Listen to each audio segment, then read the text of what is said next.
मुख्य पात्र एक चालाक और साहसी बिल्ली है। कहानी का शीर्षक स्मार्टो बिल्ली और जंगल का रहस्य। भूमिका। बहुत समय पहले की बात है। एक घना जंगल था जहाँ जानवर शांति से रहते थे। उसी जंगल के किनारे पर एक छोटी सी बस्ती थी। उस बस्ती में रहती थी एक बिल्ली, नाम था स्मार्टो। वह सिर्फ प्यारी नहीं बल्कि बहुत चालाक और समझदार भी थी। स्मार्टो रोज जंगल जाती, पेड़ों पर चढ़ती, पक्षियों से बातें करती और जंगल की दुनिया को समझती। भाग जंगल में कुछ गड़बड़ है। एक दिन स्मार्टो ने देखा कि जंगल के कुछ जानवर गायब हो रहे हैं। कभी खरगोश, कभी गिलहरी, तो कभी कोई हिरन।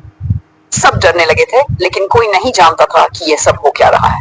स्मार्टो ने तय किया, अब मुझे ही इसका पता लगाना होगा। वह रात के समय जंगल की ओर गई। पत्तियों की सरसराहट, उल्लू की आवाज और दूर कहीं भेड़िए की हुआ, लेकिन स्मार्टो नहीं डरी। वह चुपचाप आगे बढ़ी। भाग 2, रहस्यमय गुफा। चलते चलते स्मार्टो को एक गुफा दिखाई दी जो पहले कभी नहीं देखी थी। गुफा से हल्की हल्की रोशनी आ रही थी। वह धीरे धीरे अंदर गई। वहां उसने देखा एक पुराना लोमड़ी बाबा जो अब बूढ़ा हो गया था, लेकिन अब भी बहुत चालाक था। उसने एक जाल बिछाया था जिसमें वह छोटे जानवर को पकड़ता और अपने लिए रख लेता। स्मार्टो ने अपनी आंखें मटकाई और मन में योजना बनाई। भाग 3, चतुराई का जाल। अगली रात स्मार्टो वापस आई। इस बार अकेली नहीं, साथ ही उसकी 2 मित्र, काला कौआ और लाल बंदर। स्मार्टो ने एक योजना बनाई। बंदर पेड़ पर जाकर ध्यान भटकाएगा, कौआ ऊपर से नजर रखेगा और स्मार्टो गुफा में जाकर जाल काटेगी। योजना काम कर गई। जैसे ही लोमड़ी बाहर आई, बंदर पेड़ से झूलकर उसकी पूंछ खींचने लगा। कौआ जोर से कांव कांव करने लगा। स्मार्टो ने जाल को दांतों से काटा और सारे जानवरों को बाहर निकाल लिया।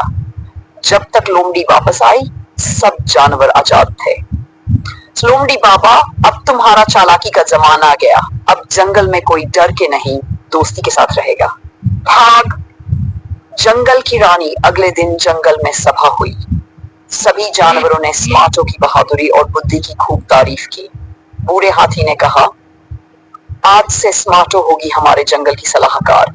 कोई भी मुश्किल आएगी तो हम उसी से राय लेंगे। स्मार्टो मुस्कुराई और बोली, साथी बनो, स्वार्थी नहीं।